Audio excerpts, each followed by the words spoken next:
Welcome to The Leaders Who Care, a podcast powered by Dynamis Group. We are here to give the stage and support to those committed to create a positive and lasting impact, way beyond the profits and margins, the leaders of the world who care for others and serve a bigger purpose. Join us on the journey of creating a better, more caring world. And now to your host, Marian Timelkov.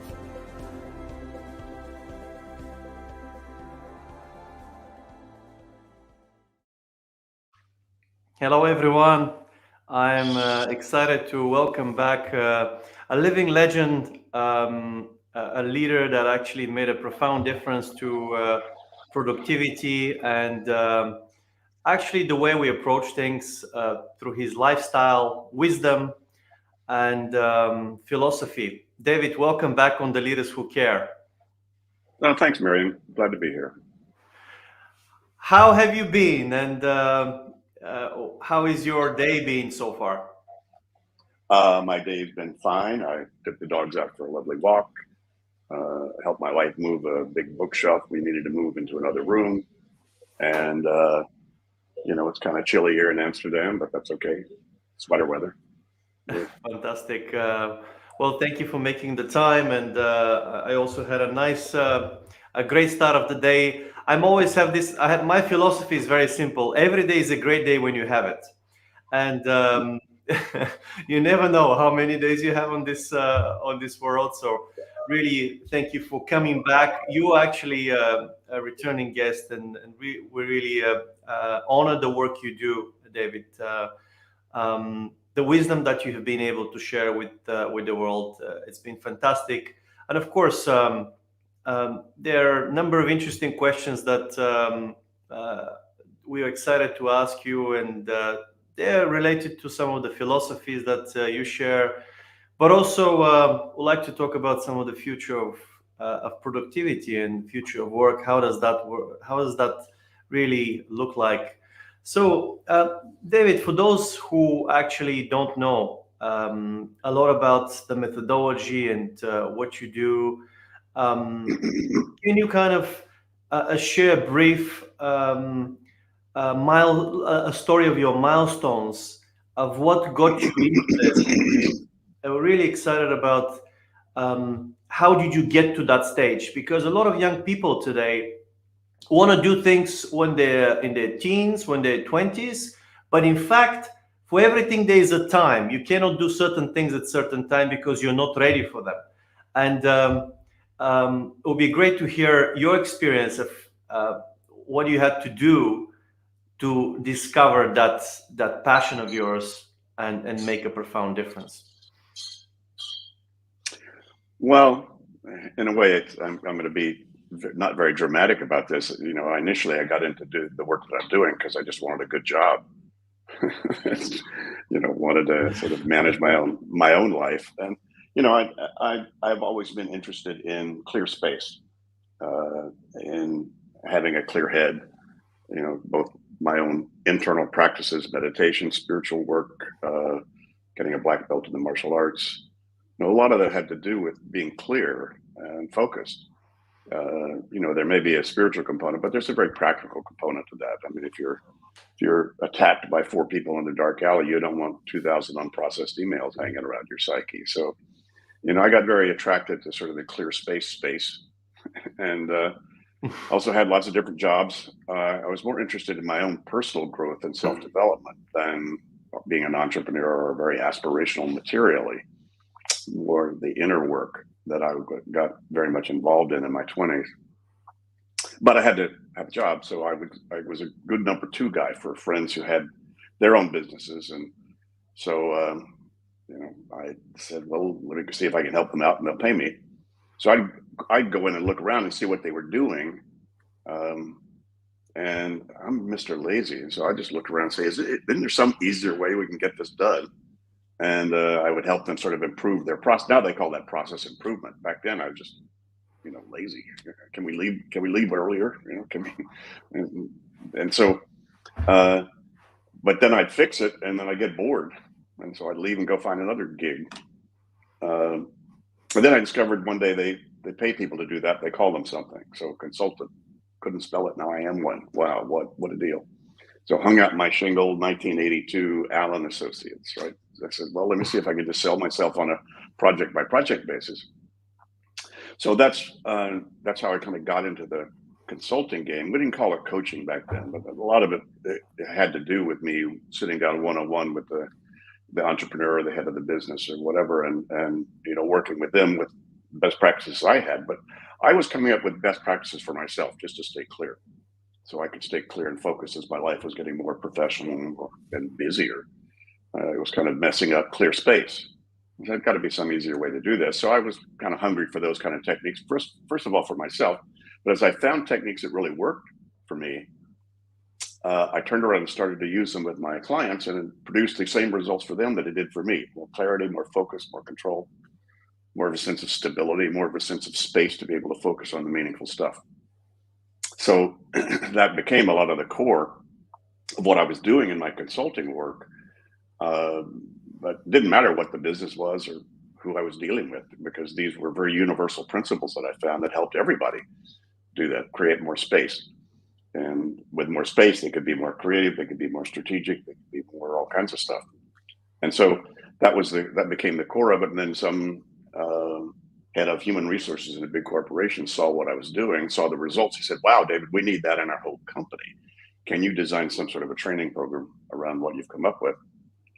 And let's do a pilot program. So we did a pilot. So I took a couple of months and designed a 2-day personal productivity workshop that we did a pilot program for 1,000 executives and managers over a year's period of time. And it was quite successful. And so I found myself suddenly thrust into the corporate training world. Could have fooled me. I was an American intellectual history major in graduate school in Berkeley in '68. If you'd told me that I was going to be in the corporate training world, I'd say, come on, what are you smoking? Gee, I'd never do that. But it turned out that was the audience that was most hungry for what I'd come up with. And, they were willing to pay me to come in and do a lot of training. So that was 1983, 84 for Lockheed in California.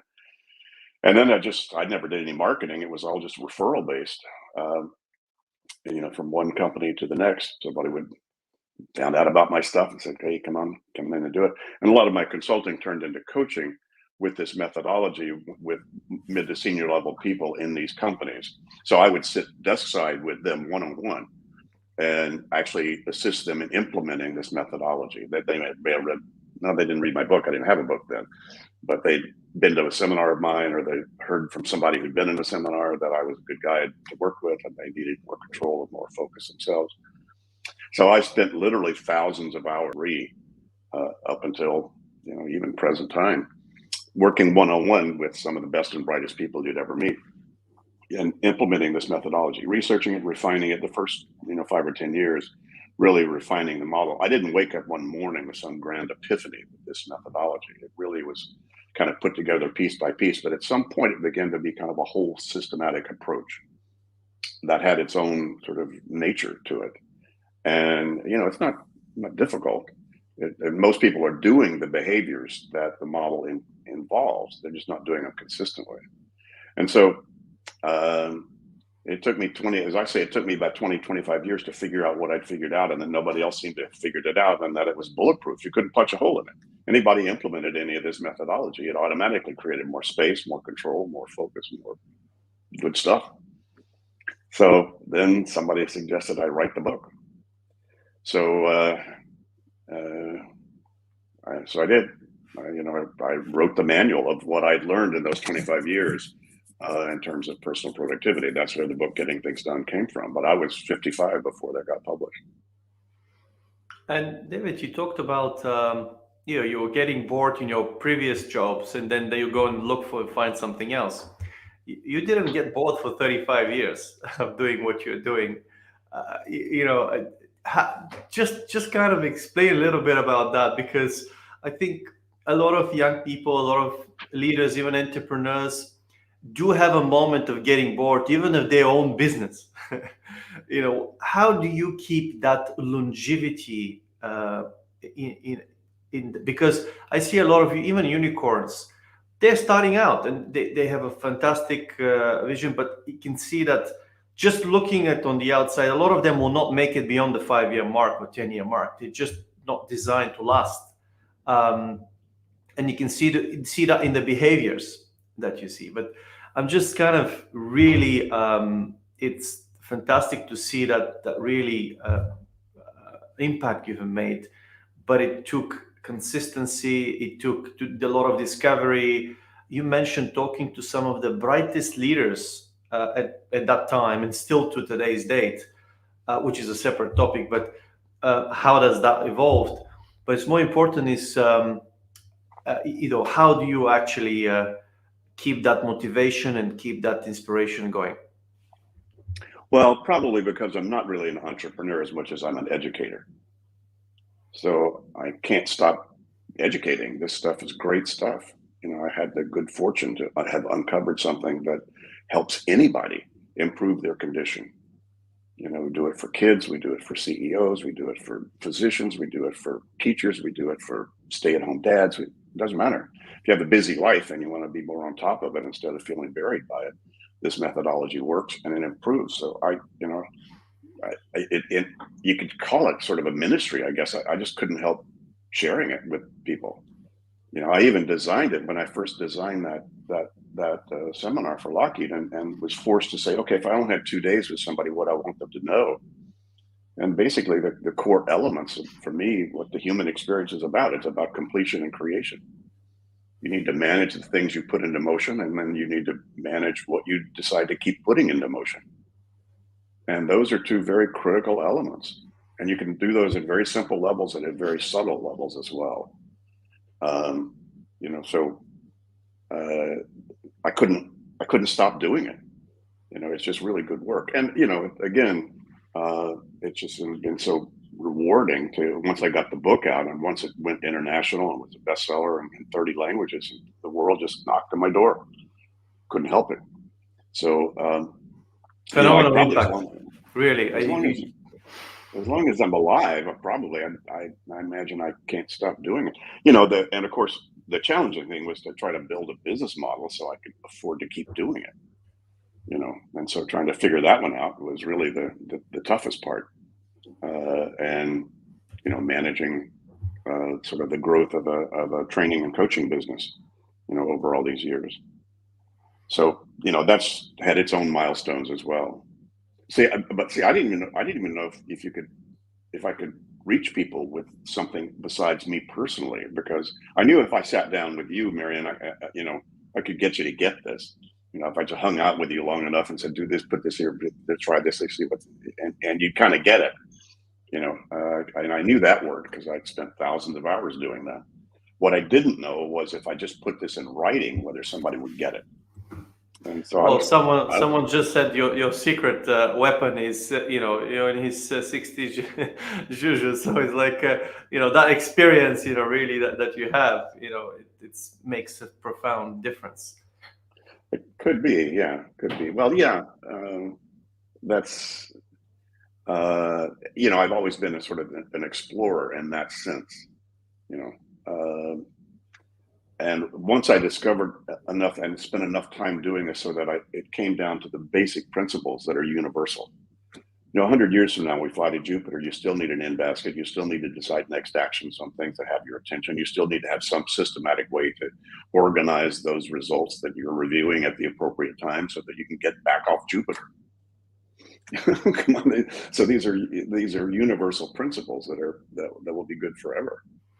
So could have fooled me that what I came up with was unique. I thought I was the last person in the world to learn this. I mean, there are people that are making a lot more money than I will ever see in my life. I figured they'd already figured this out. Wrong answer. As a matter of fact, the more sophisticated people were, the more hungry they were for what I had come up with. It's the people who actually need my stuff the least that are most attracted to it. Because, for good reason. First of all, they already know they can produce success. They already know the value of system. They already know the value of focus. They're just up to here. They got no more room. And so they know if they had more room, they could then, expand that creativity. And expanding that creativity or that strategy may be leave work earlier, have a more quality of work life as opposed to burn myself out, doing what I'm doing. So it could have looked like a lot of things that they used, my stuff for. but I guarantee it, all it did was create space. You don't need time. There is no more time. What you need is room. There's a lot more room for room in your head. Most people are so distracted and have so much stuff going on in their head, they don't have room to be strategic or to be creative or to be present or to be of greater service. And a lot of people would love to be able to do those kinds of things and have more of that kind of stuff, but those are usually pretty successful people already. I just really love this philosophy and the principles as well behind, because it makes, first of all, it's logical, it works, it's a system. And one of the, I guess, biggest questions that I look at many multi-billionaires or really successful people, and not only, also mid-level, but also starting out people, is how do you design a fulfilling life where you can manage yourself or lead yourself in a way? It starts with you, because if you don't lead yourself in a way that you're fulfilled, then you can't show up for the others. You can't, people will feel that. So what is your take on that? How people can actually systemize? I love the system, that the things that actually proven to work, from your wisdom, from the people you've met, and this is thousands of hours and I guess thousands of leaders that are so successful and really I guess in different areas of their life, and they understand that value of creating more space, and so they can be more creative. But at the same time, then the other philosophy, it comes in, if you don't put in the hours, or work hard, I guess you cannot get that. So there's opposing philosophies, and I love Tim Ferriss, for example. He talks about 4 hours working week, but actually to get to 4 hour working week, we need to probably work 120 hours before you get to 4 hours. So I'm just trying to think of there's so much clash and so much, there's not a lot of clarity right now, and while we're living the best time ever with the access to pretty much a lot of wisdom, all the wisdom, I guess, or a lot of wisdom that is out there, how do you put this in order? Because if I'm starting out now, my teens or 20s, I have pressure from parents, I have pressure from social media. You see these people that are very successful driving Ferraris in their 20s, and you think, oh, this looks great. So it starts to kind of, and then you don't really get, you may get lost, and you don't really know what you want to do. You know there's this mountain that you can climb, but you don't know how to get to that mountain. And then if you climb that mountain, what's the guarantee you're going to say, well, I didn't enjoy that journey at all. I'm just sitting by myself there. Or, how could you design it in a way, say, you have fulfillment, you're happy with what you do, and you prosper in everything that is important to you. You have happy family, great friends. You have time to travel the world and do the things that you love to do. You have prosperous business. You have great health. You have it all. Is that possible, David? And if what you've seen from your wisdom, what are your thoughts of how could we design that? Well, you don't want to get rid of challenges, because then you don't grow. Oh yeah. So it's not about making life easy. It's about being in the driver's seat with it. So, and there's the old saying, if you love what you're doing, you'll never work another day in your life. You just do what you love doing. And, people often ask me, what advice would I have given myself in my 20s? And it's a pretty simple answer. It's like, learn to acknowledge something called intuition, and how to access that, and how to notice the still small voice inside of me that really knows the game and knows what I'm here to do and can direct me and loves me very much. So, we've all got numerous people in our inner committees. Sometimes the people on your committee are throwing plates at each other. But there is one person in that committee, and sometimes it's the quietest one. So learning to be still and listen to the inner voice is something that took me many years to really learn. I still practice that. I still, have to do that. And, you're always going to have sometimes tough choices. Do I do X or Y? You don't get rid of that till you're dead, I guess, because you're always going to have to choose. And what a lot of the kids these days are dealing with is the stress of opportunity. There's just so many options. There's Mm. so many things they could be doing. Oftentimes people relax in a strange way. People get more relaxed in a crisis because it eliminates all the options. I love what you If you're just said. People get relaxed in a crisis because it eliminates all the options. Uh, yeah, it does. Well, come on, decision fatigue is a very real thing, and a lot of people and a lot of more senior people. By the way, any of you young people out there, if you think by graduating, moving up a level in organizations is going to make life easier, don't kid yourself. It gets. You should enjoy it while you've got a fairly simple game going on. But it doesn't mean that you shouldn't have that other stuff. No, there's ways to thread through that and surf on top of it. My work and my methodology is really to let people sort of get back in the driver's seat with their own life, whatever they're doing in their own life. I don't do much of any kind of substantive coaching. I'm not telling them what they should be doing. I'm just asking them, what is that? What's going on? And just what is the current reality in terms of the things they're committed to? Most people are committed to a lot more things than they realize. So a lot of my mm. work is to have them become a lot more conscious about what their commitments are. And you've got commitments that range from your commitment to being a person on the planet and being, fulfilling your purpose, all the way to get cat food, and multiple levels in between of all the things you're committed to. But most people haven't really managed that in some external way. So they've got it all spinning around in their head. And that's where a lot of the stress and confusion comes from, is because they're trying to use their head as their office. And your head's just a shady office. Your brain did not evolve to remember, remind, prioritize, or manage relationships between more than four things. Otherwise, you start to sub-optimize your cognitive process. That's scientific, proven cognitive science research data now. Now, I knew that just experientially 35 years ago when I began to discover the value of having nothing on your mind. But again, it makes it a lot easier to then trust your intuitive judgments. First of all, acknowledging that there is an intuition. That's what I didn't do until, I did a lot of more personal growth work with myself to realize, wait a minute, there's a part of me that really is smarter than I am a lot of times, and more It, elegant than I sometimes express myself many times. And so learning to listen to that one, the high self, you want to call it, or your soul, or your spirit, or I don't know, you know, I love paying it. attention, paying attention to that. But your ability to pay attention to that has a lot to do with clearing the deck and getting your head empty so that it has the space to then listen to that and pay attention to those voices. I love what you said. Have nothing on your mind. How do you achieve that? Nothing on your mind. You said it took you years to get to that. No, it doesn't take very long.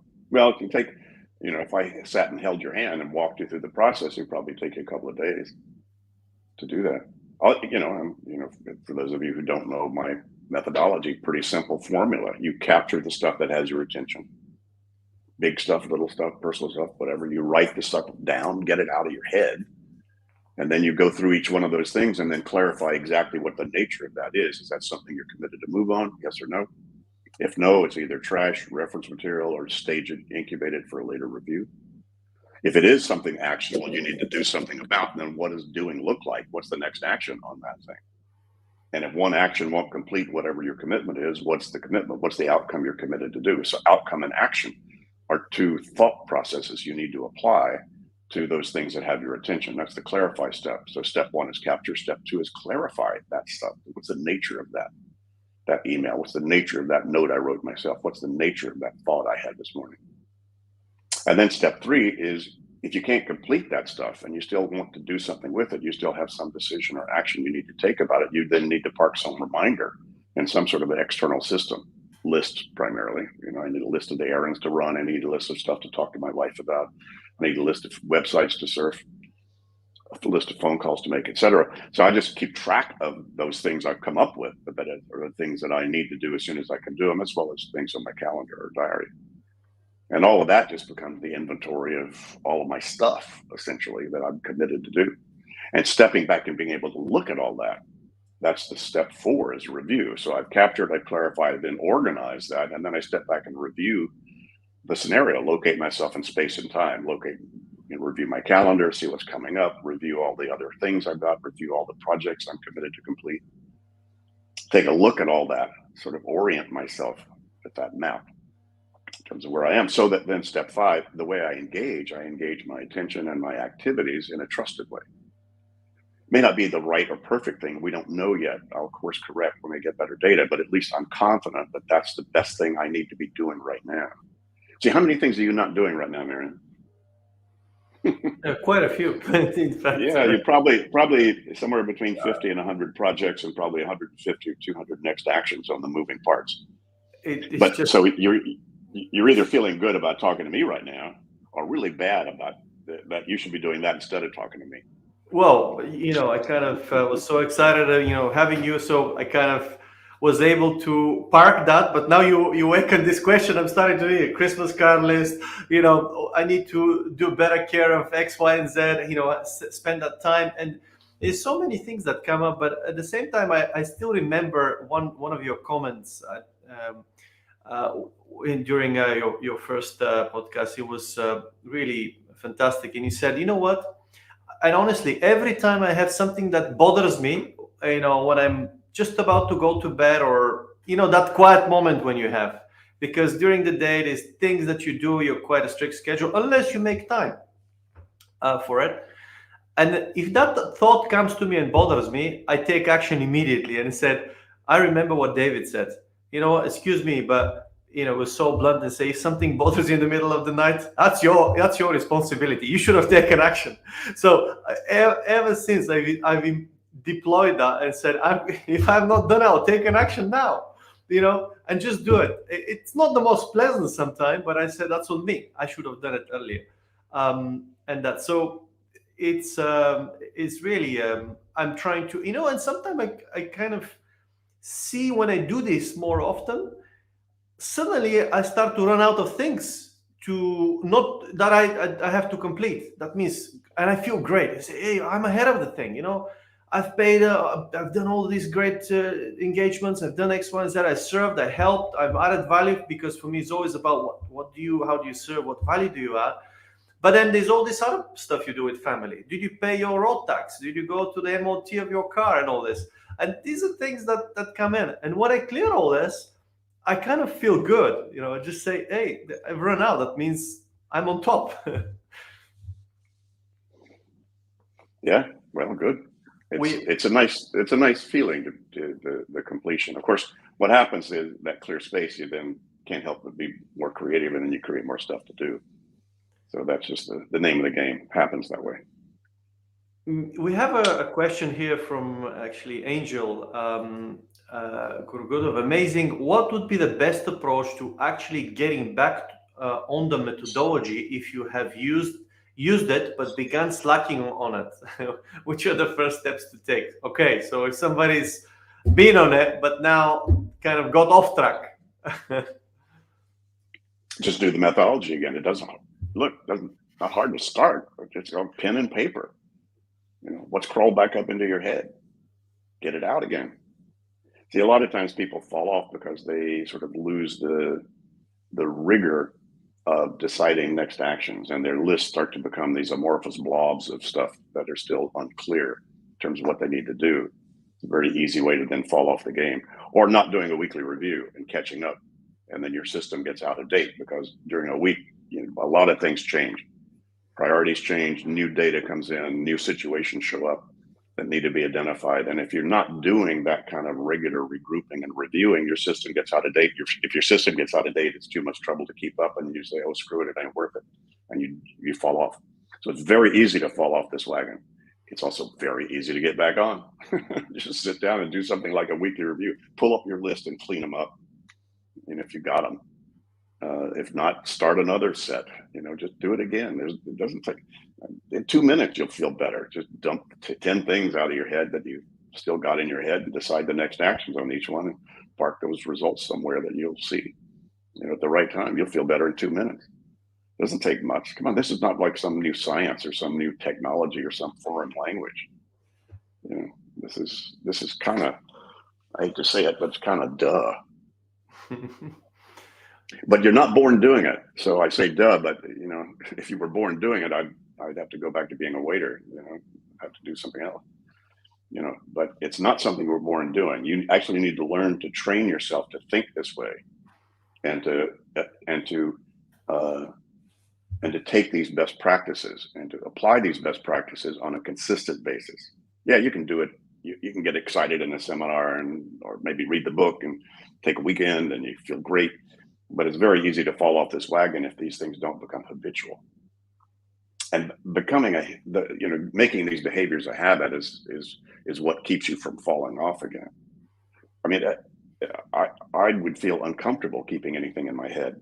That's why I keep pen and paper with me wherever I am, because stuff shows up in the weirdest places, that I might need to decide or do something about. And so I just, once you get used to an empty head, it's a very delicious place to operate from. And that's really the big reason people fall off, is their addiction to stress, their willingness to tolerate not doing this, which then creates that ambient anxiety, which is really the big issue. Ambient anxiety, what a term. That's like, because ambient sounds like something nice, and anxiety is the opposite. No, ambient anxiety. It's that weird thing. I'm feeling, I don't know, something's off, and that's that thing that may keep you awake at night, or that keep kind of bothering you, Mm. but you don't know what the source is. That's why I say it's ambient, like ambient noise or ambient anything. It's like it's kind of almost like in the background. If you were really overwhelmed, you'd fix it. So I used to say that the GTD handles overwhelm. It does. But usually, it's the ambient anxiety. It's that not quite overwhelmed feeling that is if you're used to that, and most people are, changing that is going to be the biggest job. In other words, raise the bar internally about what you're willing to tolerate. I'm just not willing to tolerate that. That's why I do my own stuff, and I still have to work at it. I still have to remind myself, David, hey, you had that thought more than once. You teach this stuff, write it down. Oh yeah, I got to do that. So, but again, making it habitual. So just, Angel, just come back to it again, and just keep coming back to it.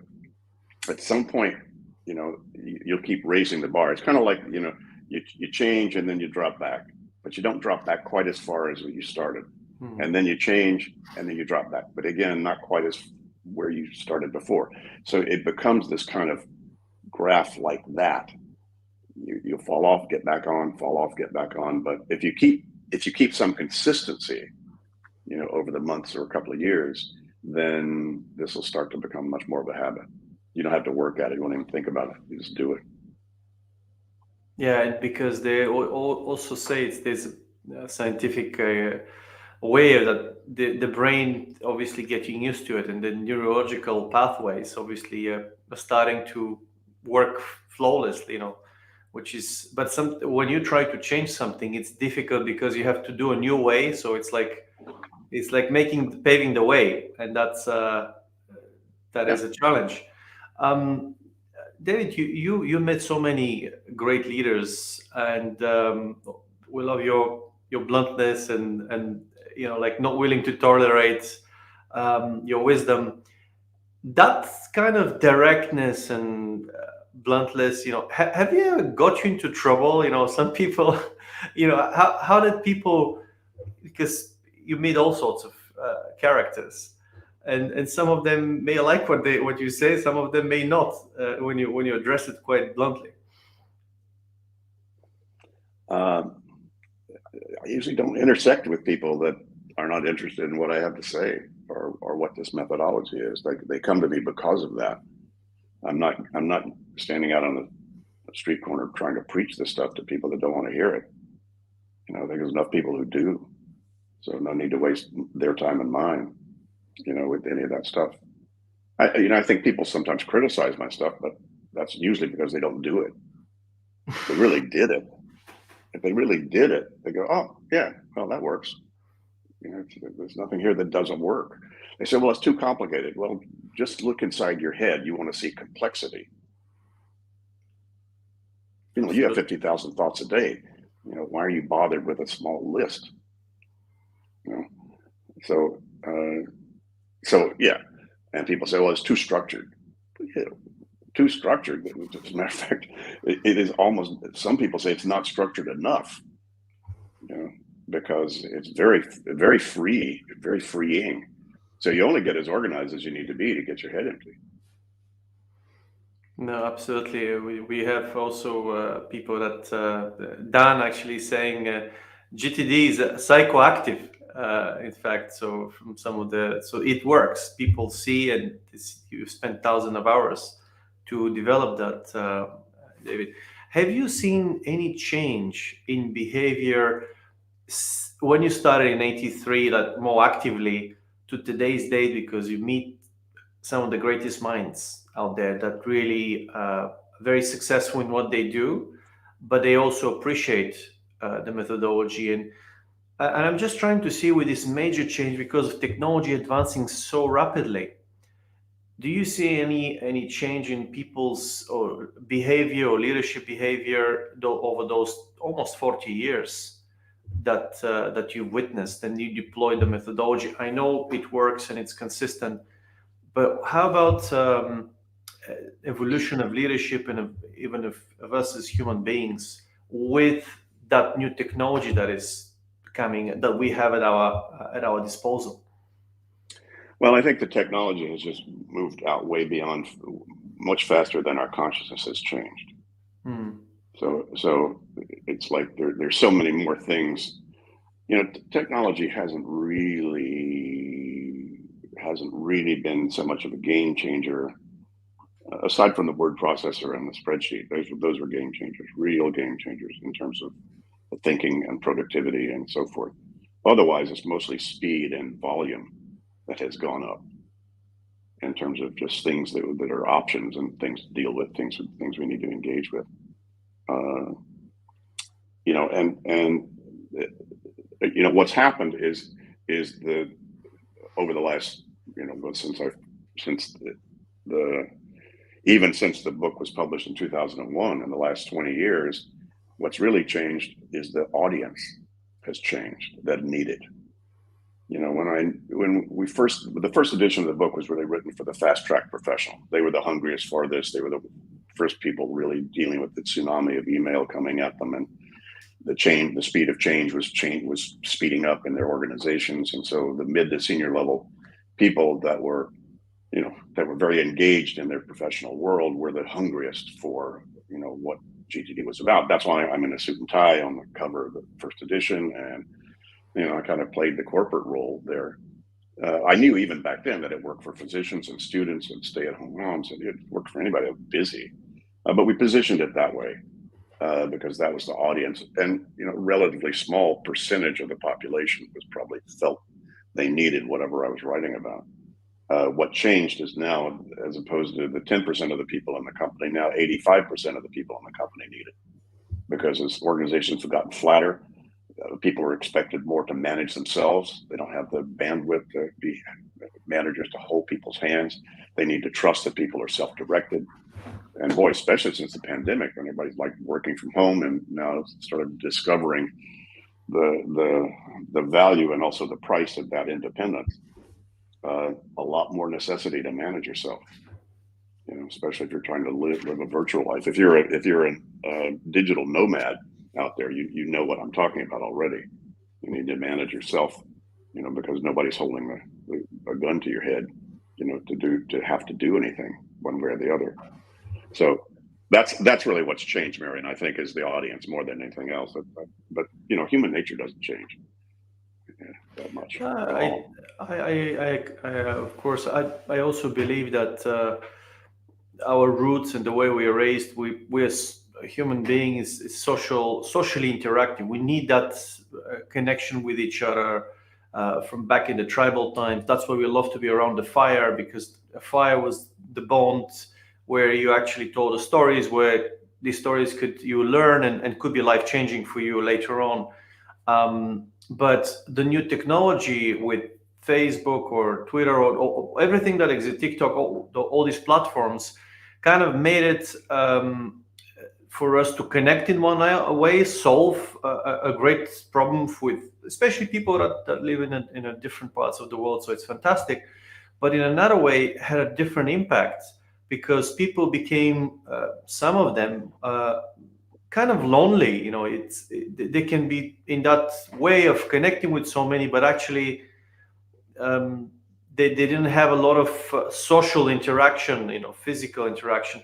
And what's coming with a metaverse, that will be, the next level. So I'm very excited about to see the future of productivity, if you like, with the new technologies, and how does that affect us as human beings, and how can we embrace that rather than just playing a catching up game.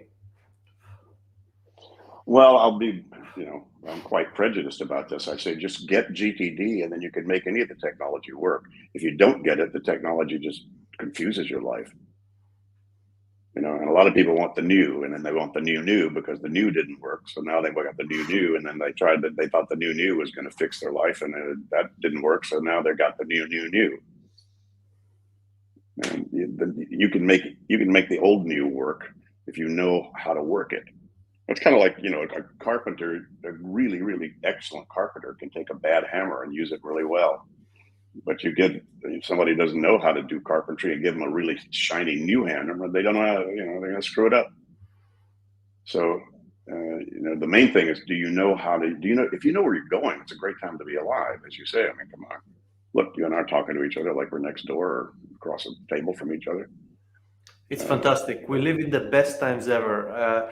And if I look at history, and when you look at wars, and every day thousands of people are dying, and you can wake up, have breakfast. You don't have to worry whether somebody's going to kill you just in a few minutes or something.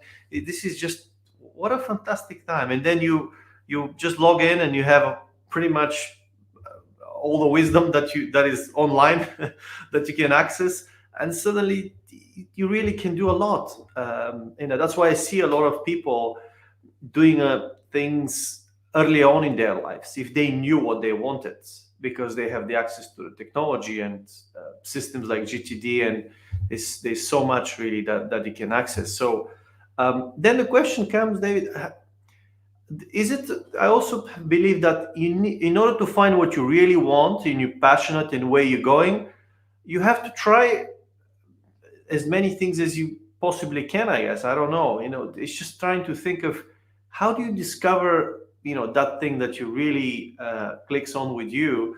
And does it depend on the environment? Does it depend on the leader? Because two of exactly identical things could have a profoundly different experience for you if you're in the wrong environment, the wrong people, but you're doing the same thing. True. Well, move into it. Course correct when you get better data.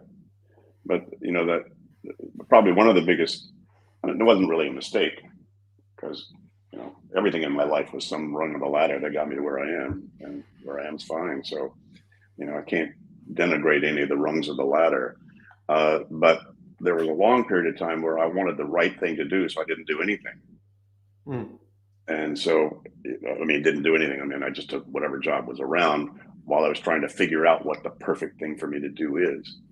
And, basically, just learning to get moving and then pay attention. See, a lot of times people don't actually get the goal. You need to set the goal. See, I say goals are an illusion. The future is an illusion. The future never happens. Have you ever noticed? It's always today. But it's a handy illusion, because by imagining the future, it allows you to have an image of yourself improved in some way. And that improved image of yourself will change how you see things today and the things you will notice today. So having a bright sort of future in your mind allows you to notice stuff across a crowded room you wouldn't see otherwise. Things that might move you toward whatever that vision or that thing is. But oftentimes that vision is only as good as you can see now, but you'll be smarter a week from now, hopefully, more mature anyway, more experienced. So a week from now, that image may need to shift or change. And if you go ahead and set the goal and start moving toward it, but as you start moving toward that goal, You get halfway toward the goal, and then you look over there and you go, oh, wait a minute. Wait a minute. That's cooler than that. And so you Mm, leave that path of the first one and start moving toward the second one, but you couldn't have seen that second one unless you were moving toward the first one. I love the way you So expressed it. So what you're saying, just embrace it, move, you, as you I mean, say, course correct. you kind of slide into life that way. You keep moving, and then you see it, and oh, okay, wait, let me change it over there. And so don't beat yourself up that you didn't get the first thing that you set up there. It was quite useful to get you going, to get you to the place where you could see what perhaps might be more fulfilling or more fun or more whatever it is that you're after. It's like if you're a ship in the ocean, and the ocean is like so big and vast, and if you sit in on one dockyard, you eventually get rusty, and if you're not moving, you'll degrade. And okay, so but if you have a course, to get to certain destination, you will get there. You're moving, but along the way, you might find a better something that you like a lot. Um, but then the question is, how do you know where you're going if you've not been there is better or worse than what you just found on the way? Beats me. Trust yourself. Just trust your judgment. And see, anybody listening to this, it's probably over 30 years old. If you look back, probably would say some of the things that you thought were your big mistakes taught you the best stuff. Yeah. And then allowed you to then course correct even better. So go ahead and, go make as many mistakes as you can. As somebody said, it's the best way to get successful. I mean, there's the old Thomas Edison story, and all those things, 6,000 tries to make the light bulb. And yeah, so there's kind of get going and then pay attention, to what may show up out there. And again, it comes back to your intuition, your intuitive judgments. A lot of the great science things and the great inventions were kind of serendipitous. Somebody was going after something else and then wound up along the way discovering something that wound up being super way wicked cool, groundbreaking. But they had to get moving toward the first thing first. Otherwise, they wouldn't have made the mistake that made the brilliant invention. Get moving and enjoy the journey, as you say, because that is very important in order to have the fuel and the energy to continue, with your course. And along the way, as you say, if you find something better, hey, nothing stops you from course correcting yourself and saying, what, that may be better, and but it's which puts more focus on the journey and the personal growth. Because at the end, well, for me personally, what's left at the end of our lives is our character. Everything else is obviously who do we become. And then, of course, what makes a difference is who you're going to share that journey with. Do you enjoy those people that are around you, or are you by yourself at the end of that journey because you've done certain choices that people didn't come along with you? So I love what you say. Continue that personal growth. That excites me personally, because if you are aiming to be better than yesterday in whatever area that is important to you, then a lot of things will happen. Great things will happen in your life. Yeah, been my experience for sure. Fantastic. Looking back at all these experiences, but also today, what role care played into you personally and productivity, even GTD and creation of GTD? What role? I'm sorry. Ask that again. What role? What role care played in your life, and shaped even the philosophy and the productivity, the creation of GTD? I don't know. I think caring is a natural quality of the human being, and so again, getting rid of the stuff that's in the way of your caring or you're expressing that caring is probably the job. And some people care about different things. Some people care about material stuff. Some people care about emotional stuff. Some people care about mental stuff. Some people care about musical stuff. There's a lot of things to care about, and you could even care about not caring. Sort of the zen of, hey, I don't care about anything right now. Well, enjoy it.